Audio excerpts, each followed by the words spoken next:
കഴിഞ്ഞ ഡേ എൻ്റെ ഒരു ഫ്രണ്ട് എനിക്ക് മെസ്സേജ് അയച്ചു. അവൻ യൂട്യൂബിൽ വീഡിയോ കണ്ടിട്ട് വയറ് കുറയാനായിട്ട് ഡെയിലി വയറിന് കളിക്കുന്നുണ്ട്. എന്നിട്ട് അവൻ്റെ വയർ ഒട്ടും കുറയണില്ലെന്ന്. സോ ഫസ്റ്റ് ഓഫ് ഓൾ നിങ്ങൾ മനസ്സിലാക്കേണ്ടത് സ്പോട്ട് റിഡക്ഷൻ എന്ന് പറയുന്ന കാര്യമേ ഇല്ല. ഫോർ എക്സാമ്പിൾ, നിങ്ങളൊരു പൂൾ ഇമാജിൻ ചെയ്യുക. അതിൻ്റെ ലെഫ്റ്റ് കോർണറിൽ നിന്ന് നിങ്ങൾ ഒരു ബക്കറ്റ് വെള്ളം കോരിയെടുത്തിട്ട് ആ സൈഡ് മാത്രം കുറയണം എന്ന് പറഞ്ഞാൽ നടക്കുമോ? ഇല്ല. നമ്മുടെ ബോഡി ഇതുപോലെ തന്നെയാണ്. ഒരു ബോഡി പാർട്ട് മാത്രം വർക്കൗട്ട് ചെയ്തു എന്ന് വെച്ച് ആ ബോഡി പാർട്ടിൽ ഫാറ്റ് മാത്രം കുറയണമെന്നില്ല. ഓവറോൾ ആണ് ഫാറ്റ് റെഡ്യൂസ് ചെയ്യൂ. ബോഡിക്ക് എപ്പോഴാണോ എനർജി വേണ്ടത് ആ ടൈമിൽ ബോഡിയിൽ ഫാറ്റ് സ്റ്റോർ ചെയ്തേക്കണ എവിടെയാണോ അവിടുന്ന് എടുത്ത് ബേൺ ചെയ്യും. ചിലവർക്ക് ആംസിലെയോ ഫേസിലെയോ ഫാറ്റ് ആയിരിക്കും ആദ്യമേ കുറയണം, ചിലവർക്ക് ലെഗ്സിൽ അല്ലെങ്കിൽ ബെല്ലി ഫാറ്റ് ആയിരിക്കും ആദ്യമേ കുറയണം. സോ ഇത് totally depends on your genetics. So നിങ്ങൾ എന്താ ചെയ്യേണ്ടതെന്ന് വെച്ചാൽ കഴിഞ്ഞ വീഡിയോയിൽ ഞാൻ മെൻഷൻ ചെയ്ത പോലെ നിങ്ങളുടെ മെയിൻ്റനൻസ് കലോറിനേക്കാളും കുറവ് ഫുഡ് ഡെയിലി കഴിക്കുക.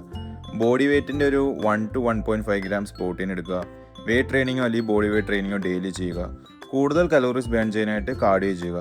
ഡെയിലി കൺസിസ്റ്റൻ്റ് ആയിട്ട് ഇത് ഫോളോ ചെയ്താൽ നിങ്ങളുടെ ബോഡിയിൽ ഓവറോൾ ഫാറ്റ് നിങ്ങൾക്ക് റെഡ്യൂസ് ചെയ്യാൻ നോക്കും. അപ്പോൾ ഓക്കെ, ഗുഡ് നൈറ്റ്.